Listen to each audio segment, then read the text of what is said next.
Okay, next video in the hydrocarbon series, we're going to look at alkenes and alkynes. So let's start with alkenes. So alkenes are just hydrocarbons that contain at least one double bond and no triple bonds, which we'll get to. They're alkynes. So alkenes just have at least one double bond.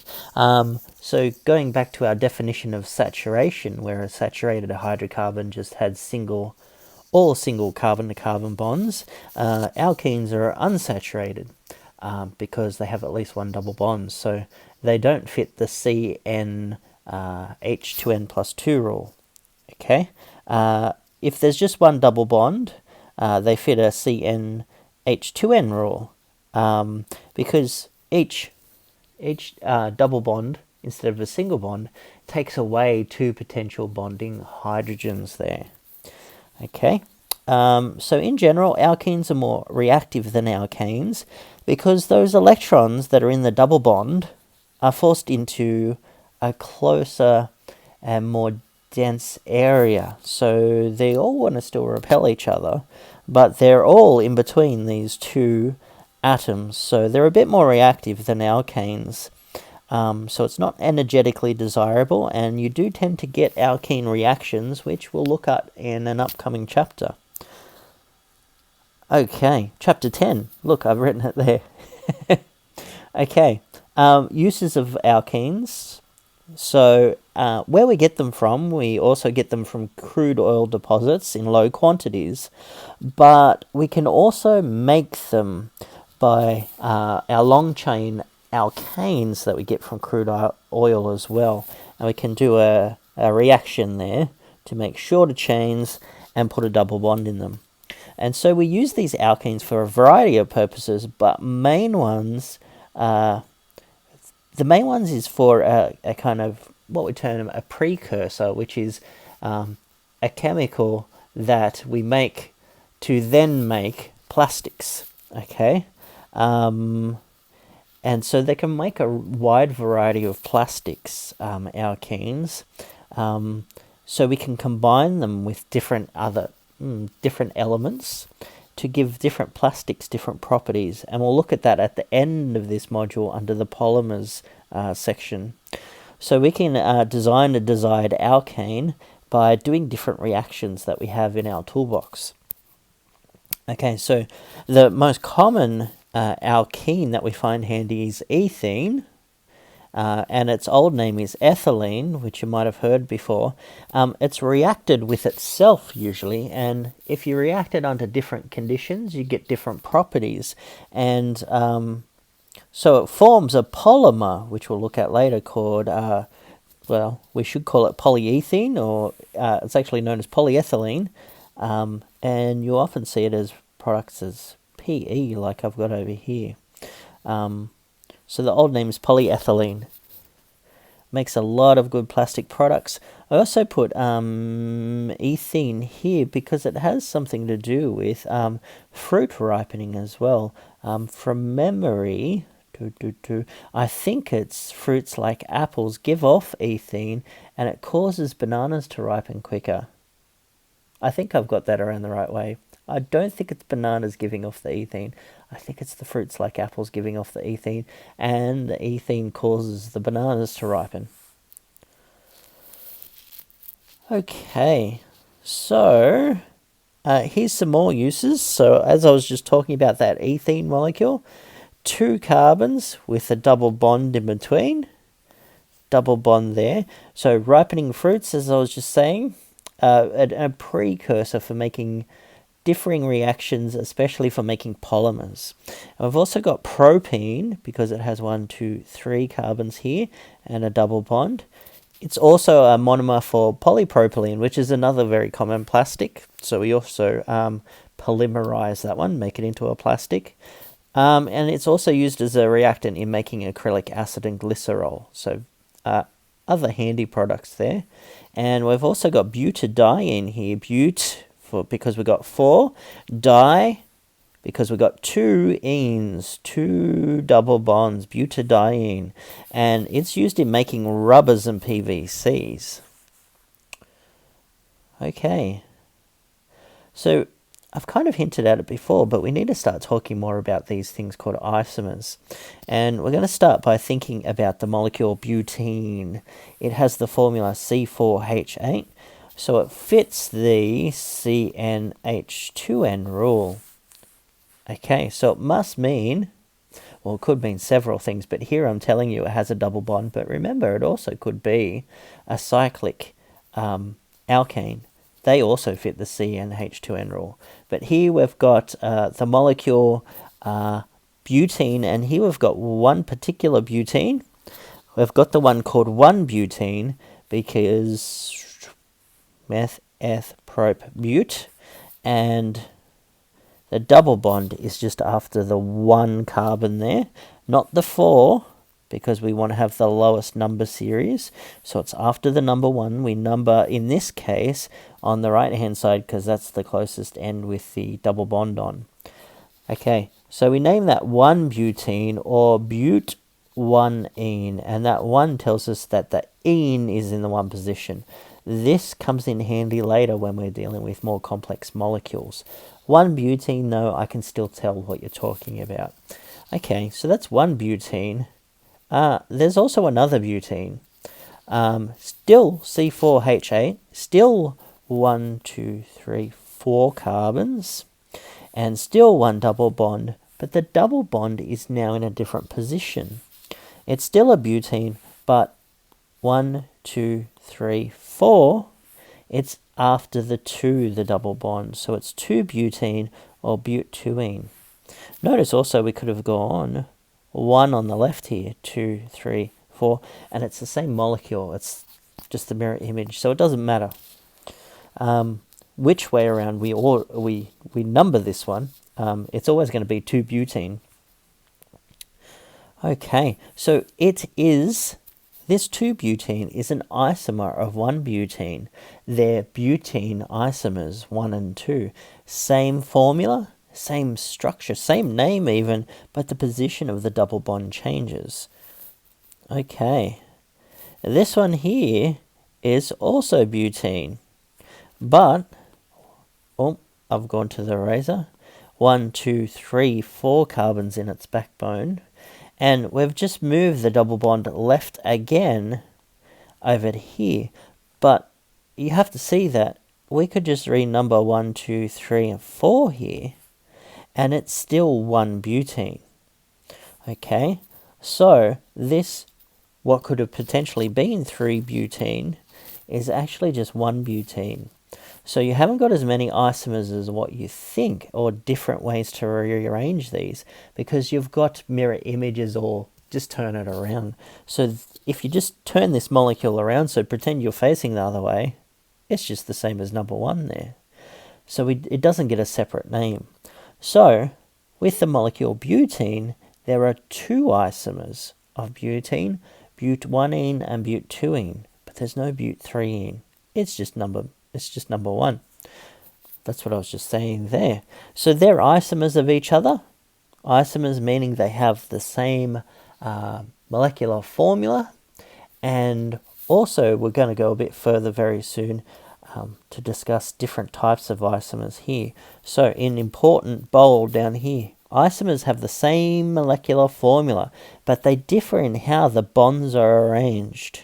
So here they're very similar, it's just the double bond that changes. One of the main reasons why naming molecules needs to be systematic, we need a good rule there, is that we need to distinguish between different isomers, because they will have different reactivities. Okay, you got enough knowledge to do the Rollo video, naming organic chemicals. Let's take a look at alkynes. No examples yet, we'll come to that soon, but I thought we might as well jump into alkynes. So alkynes are hydrocarbons that contain at least 1 triple bond. And of course, because they've got that triple bond, they're also an unsaturated hydrocarbon. Okay, alkynes have the general formula if they have 1 triple bond of CnH2n-2.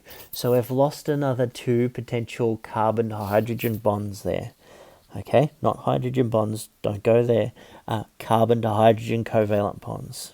So CnH2 2n minus 2 will fit the rule for alkynes.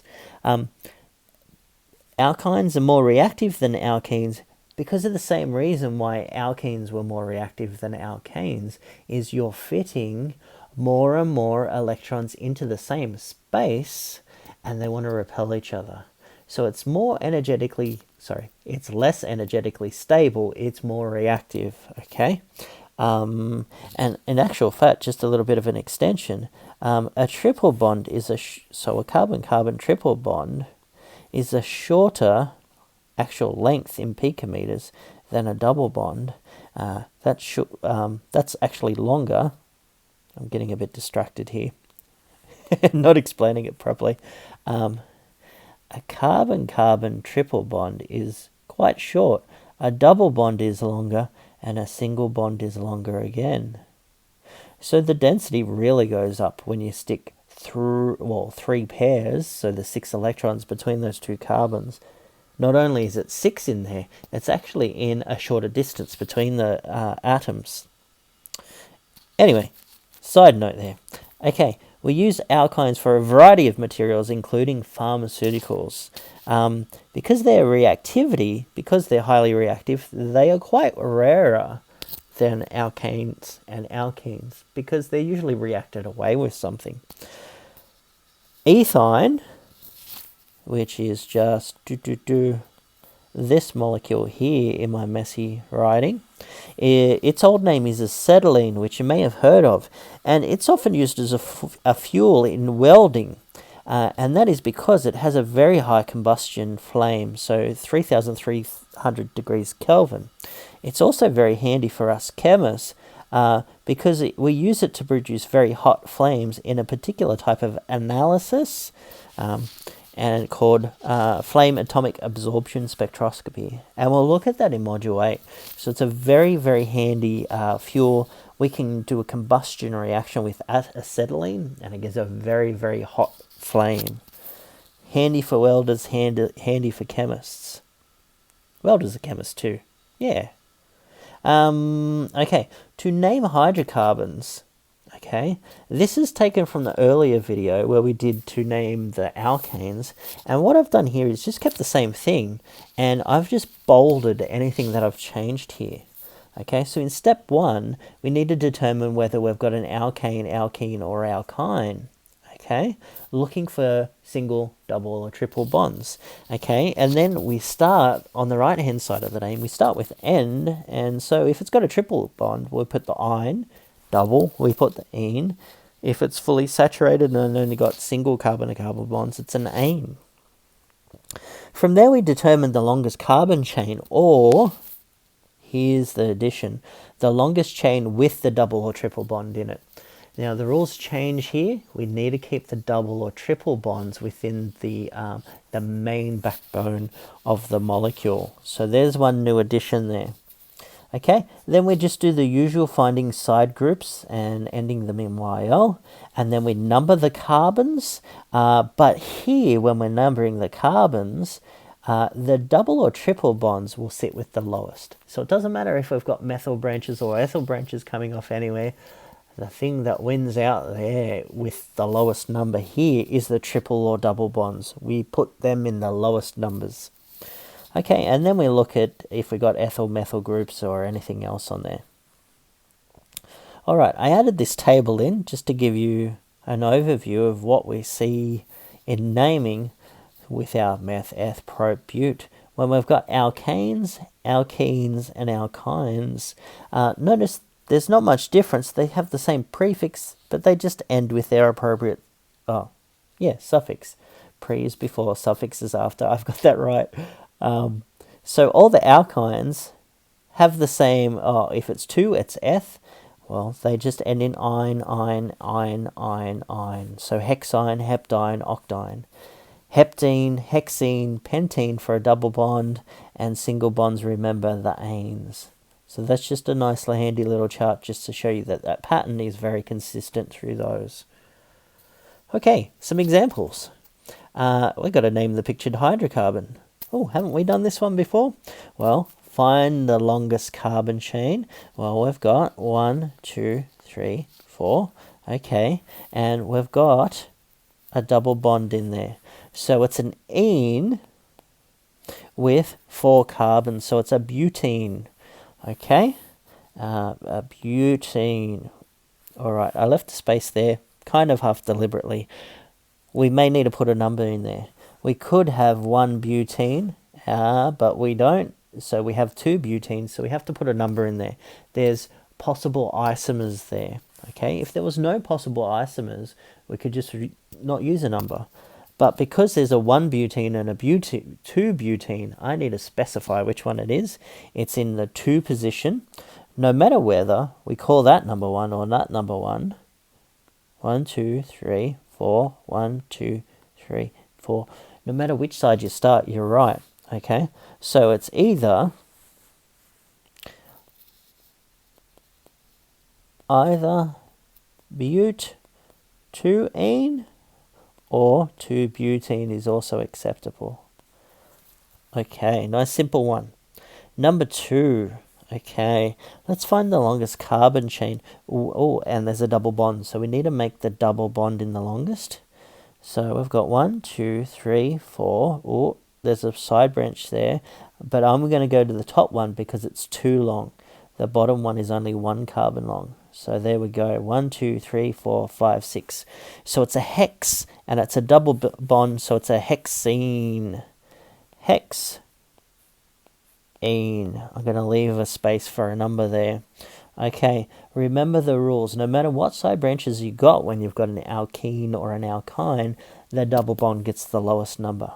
The double bond here is towards the right, so let me go back to my pen. 1, 2, 3, 4, 5, 6 is the correct numbering from the right here because the double bond's more closer to the right. If we did it the other way, 1, 2, 3, 4, so it's going to be hex 4-ene, but now it's actually hex 2-ene because it's coming after the 2.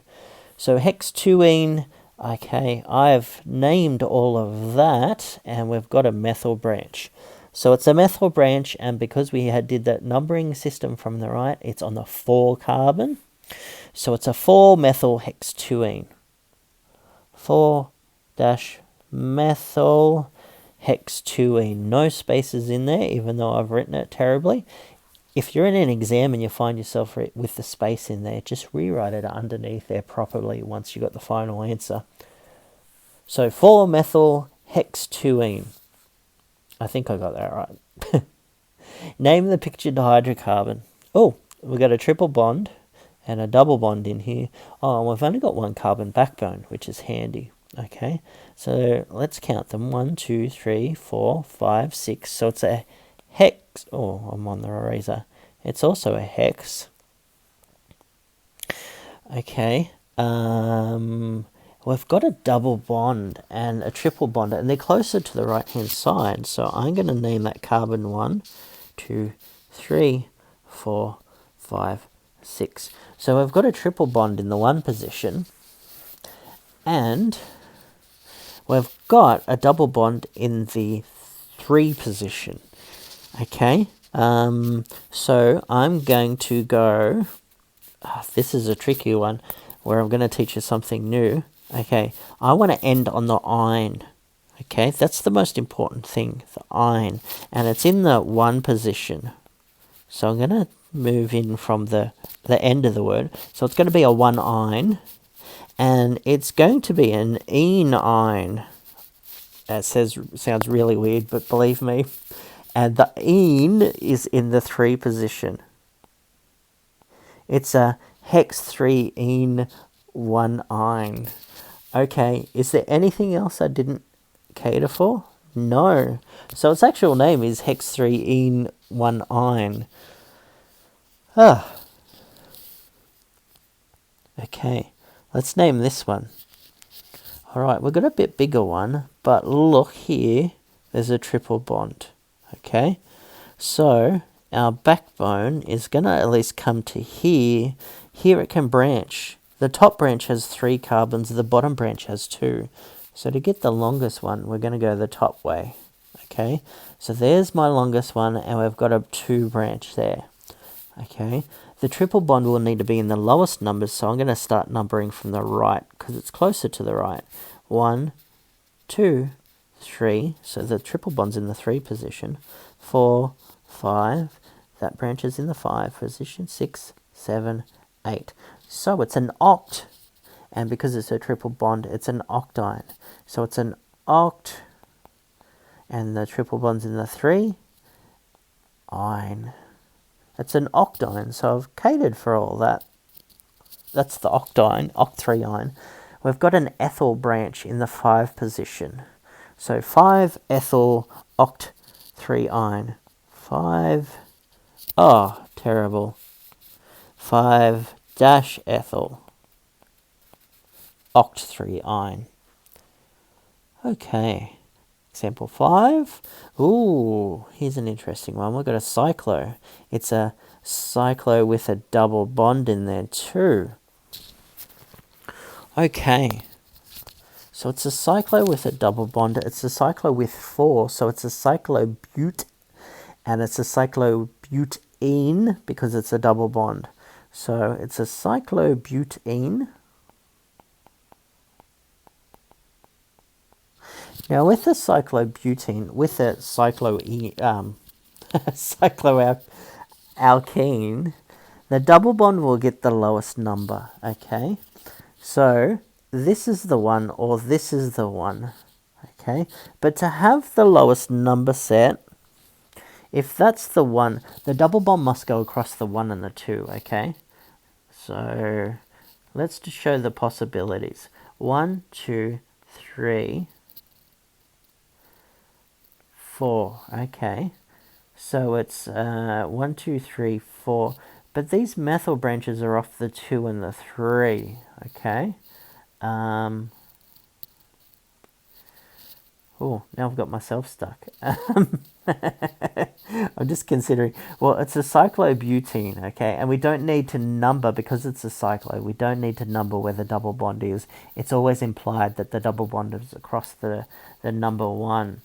Now, we've got the 2 methyl branches here, and this is going to determine how we number it, okay? So here's one possibility that I've shown. It's 2,3 methyl. Okay, the other way we can do it is, let me just arrange these. So 2,3 dimethyl, sorry, we can't forget that. The other way we could number it is 1, 2, 3, 4. Okay. So it could be a 1,4 dimethyl, but we have to have the lowest number set.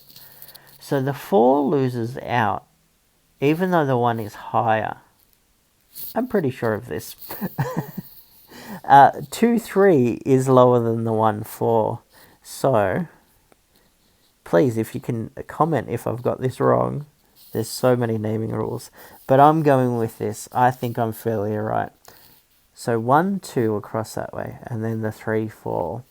So that means it's 2, 3 dimethyl, 2, 3 dash dimethyl cyclobutene.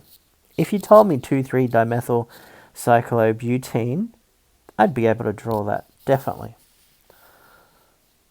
Okay, next example. Name the pictured hydrocarbon. Ooh. Now look at this, we've got 2 double bonds at either side. They both have to be in the main chain. So our main chain is curvy like that, and then we've got a side branch there, okay? Alright, now looking at this main branch, it's kind of symmetrical where the double bonds are. They're in the first position or the last position. So with that regard, it doesn't really matter which way takes precedence. But which, you know, where the number 1 goes. It could go there, it could go there.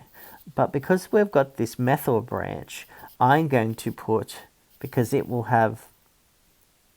then need to have the lowest number, because it doesn't matter where the double bonds are. The double bonds, oh, it doesn't matter where the double bonds are. Words, I'm having trouble.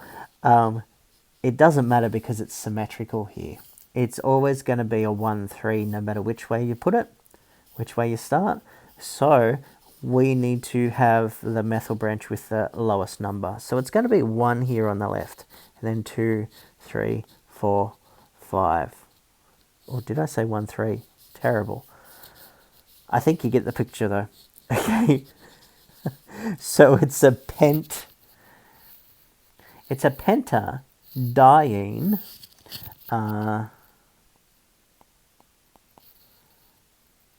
pentadiene. I need to put some numbers in there because it could be a double bond there, or it could be a double bond there. So I need to put the numbers. It's a 1,4-pentadiene. What I might do though is put it in there because I'm going to have to put. Well, let me just. Okay. Tap again for text. Oh, I'm struggling here, aren't I? I'm sorry. Yeah, I don't practice my videos. Can you tell? I'm going to show you different ways to do it. So, it's a 1,4-pentadiene. Okay. And now let's put the methyl on there. Okay, it's a 2-methyl. Oh, I didn't put the dash in there.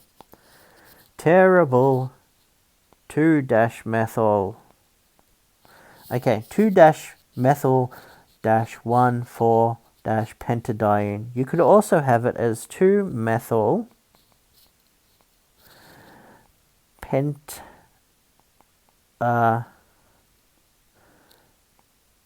1, 4. Oh, don't need that second comma. 1,4-diene. That's where my brain was going in that first one. Either one is acceptable there. All right, we've got another one. Okay, so here, remember, there's some triple bonds and double bonds. Oh, this is going to be a hard one. You're all going to laugh at me. I'm going to get it wrong. There's going to be so many comments. Not that anyone watches this, but okay, let's give it a go.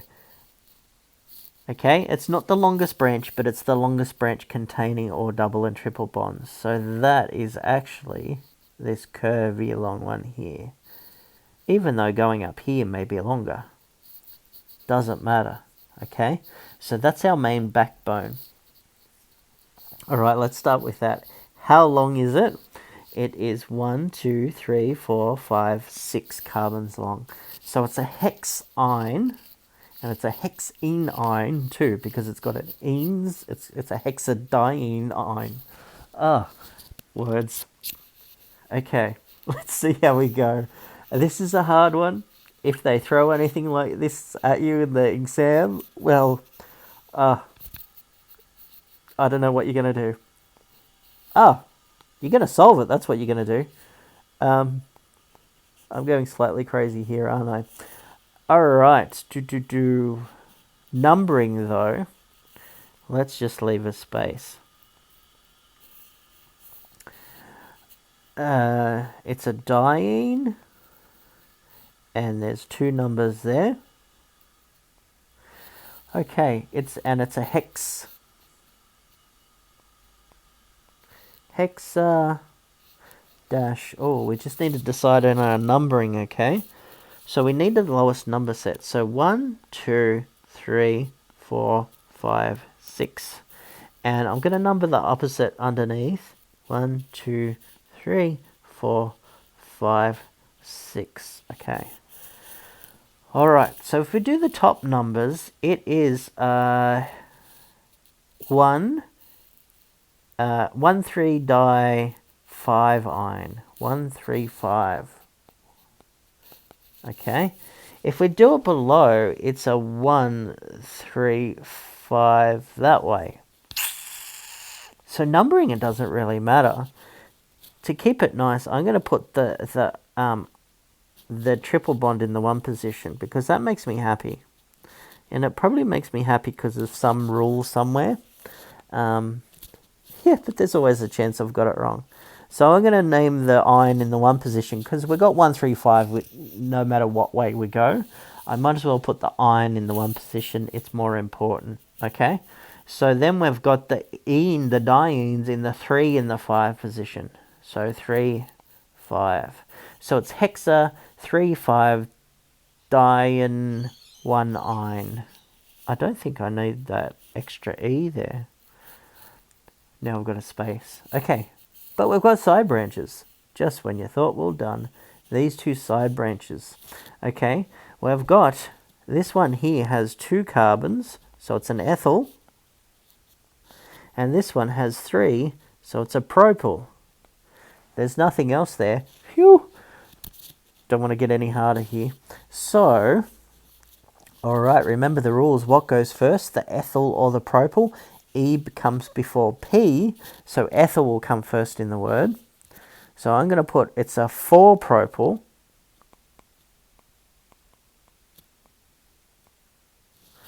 And the ethyl will become first in the word, so the ethyl's on the 3. 3-ethyl. That is terrible. I'm going to rewrite it underneath. 3-ethyl. 4-propyl. I can't even write properly. Propyl. Hexa. 3,5. Diene. 1-ine. I really don't expect anyone to get anything like that. Well, I really don't expect an exam question to be that hard. If you can do that, and you can do it better than me, good job, you'll be fine for the exam. Alright, there's a worked example there from the textbook, and we're going to do a prac. Next video, I'm going to talk about hydrocarbon shapes. Thanks for listening. I went a bit crazy there in the middle, didn't I? But see you next time.